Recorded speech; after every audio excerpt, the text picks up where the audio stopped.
మీ అందరికీ పేరు పేరున థ్యాంక్ యూ చెప్తున్నాను. ఎందుకంటే ఈ ప్రపంచంలో మూల మూలన నన్ను బేసన్ లడ్డూగా గుర్తిస్తున్నారు.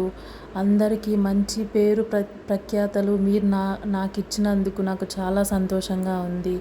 ఈరోజు నేను మీ ముందుకు రావడానికి గల కారణం ఏంటి అంటే నేను బేసన్ లడ్డూగా ఎలా పుట్టాను, అసలు ఎలా మీ ముందుకు వచ్చాను అనే ఒక చిన్న కథ, ఒక చిట్టి కథ నేను మీకు చెప్పడం జరుగుతుంది. సో నా కథ మీరు వింటారు కదా, వినడానికి రెడీగా ఉన్నారు కదా. నేను చాలా అంటే చాలా ఎగ్జైటెడ్గా ఉన్నా చెప్పడం కోసం. ఎందుకంటే ఈ సంతోషకరమైన నాకు ఈ పేరు రావడం నాకు చాలా హ్యాపీగా ఉంది.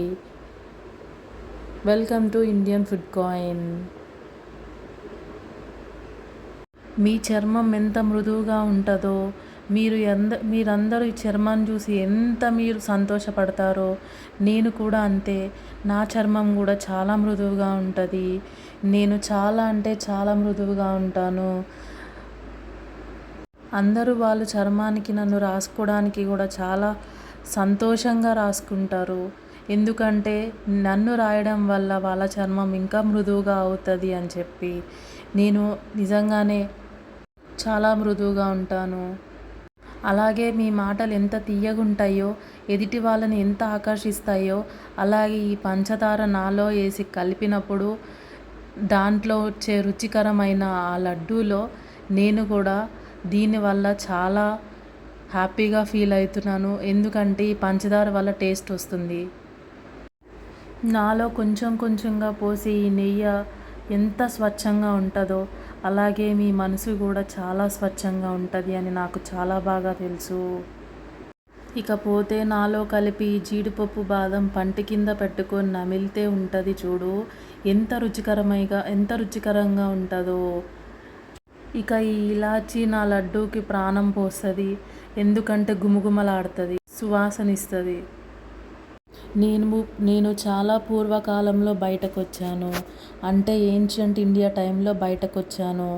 నన్ను ఎక్కువగా ఫెస్టివల్స్ అకేషన్స్లో మంచి సందర్భాల్లో మంచి జరగడం కోసం నన్ను చాలా బాగా ఉపయోగిస్తారు. బేసన్ లడ్డూగా నాకు వచ్చిన ఈ పేరుని ప్రతి ఒక్క ఫంక్షన్లో, ప్రతి ఒక్క ఫెస్టివల్లో చాలా బాగా ఉపయోగిస్తారు. ఒకానొక టైంలో నన్ను నార్త్ ఇండియన్స్ బాగా వాడేవాళ్ళు. కానీ ఇప్పుడు ఈ ప్రపంచానికి మొత్తం ఎక్కడికి వెళ్ళినా కూడా నన్ను గుర్తుపట్టని వాళ్ళంటూ ఎవ్వరుండరు. నా ప్రతి అణువులో నేను ఒక నెయ్యి లేకుండా, ఏ స్వచ్ఛమైన నెయ్యితో నన్ను తయారు చేస్తారో అది లేకుండా నేను అస్సలే పుట్టను. ఆ నెయ్యి నాకు అది కూడా నాకు ఒక ప్రాణం లాంటిదే. నన్ను ఎక్కువగా చోళా ఎంపైర్ టైంలో వాడారు. అది మెయిన్గా ఎవరు వాడారు అని అంటే చోళా ఎంపైర్ సోల్జర్స్ వాడడం జరిగింది. ఎందుకు అనంటే వాళ్ళ గుడ్ లక్ కోసం ఈ బేసన్ లడ్డు తీసుకెళ్ళడం కానీ, ఈ బేసన్ లడ్డు తినడం కానీ అది వాళ్ళు గుడ్ లక్గా భావించేవాళ్ళు. అంటే వాళ్ళకి మంచి జరుగుతుంది అని భావించేవాళ్ళు. నేను లడ్డూగా తయారైనప్పుడు నా టెక్స్చర్ చాలా సాఫ్ట్గా ఉంటుంది. ఏ పాయింట్లో కూడా నేను రఫ్ అనిపించను. ఇంకా నా వల్ల చాలా ఉపయోగాలు ఉన్నాయి. అవేంటో మీ అందరికీ తెలుసా? చెప్తాను వినండి. ఈ బేసన్ లడ్డు తినడం వల్ల కలిగే ఉపయోగాలు ఏంటో తెలుసా? ఎక్కువగా ఇందులో ప్రోటీన్ అండ్ ఫైబర్ ఉంటుంది. అది డైజెషన్కి చాలా హెల్ప్ అవుతుంది. ఇంకా హెల్దీ ఫ్యాట్స్ వస్తాయి ఘీ నుంచి. నేను ఇంకా న్యాచురల్గా గ్లూటెన్ ఫ్రీగా కూడా ఉంటాను. అలాగే నేను డయాబెటిక్స్ ఉన్న వాళ్ళకి నేను అస్సలు పనికిరాను. ఎందుకంటే డయాబెటిక్స్ ఉన్న వాళ్ళు నన్ను తినడం స్టార్ట్ చేస్తే ఏ షుగర్ అయితే నాకు ప్రాణం పోసిందో ఆ షుగరే మీ డయాబెటిక్స్ తిన్న వాళ్ళకి ఆ షుగరే చాలా ఎఫెక్ట్ అవుతుంది.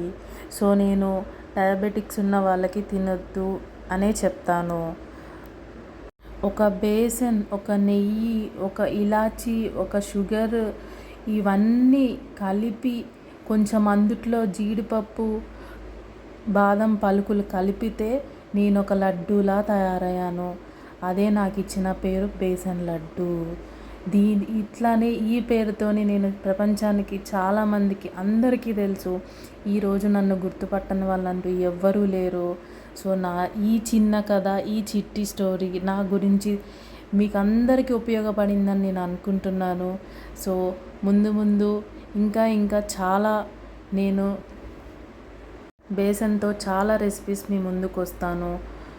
అందరికీ థ్యాంక్ యూ ఓపికతో విన్నందుకు. అలాగే thank you for watching. Like చేయండి, షేర్ చేయండి, సబ్స్క్రైబ్